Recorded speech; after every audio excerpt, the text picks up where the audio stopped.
In this video, I am going to show you IR sensor with LED by using its negative signal. Let's use the IR sensor module and LED module.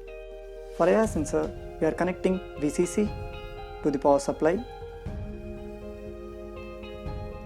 that is positive of battery, and the center pin, which is ground, to the negative of battery, and from out pin we are giving connection to the negative of LED. Please remember, previously in all projects we have connected this signal pin to any one of the LED, but now we are taking this out pin to the negative of LED.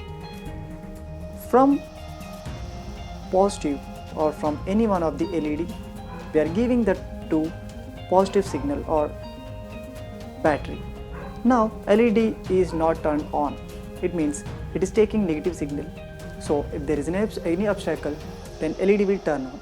It means we are converting that negative signal into positive signal by just changing the pins. With other sensors, we are giving the output of sensor to the positive pin of LED. But for IR sensor, we are giving the output to the negative of LED and positive to the positive power supply.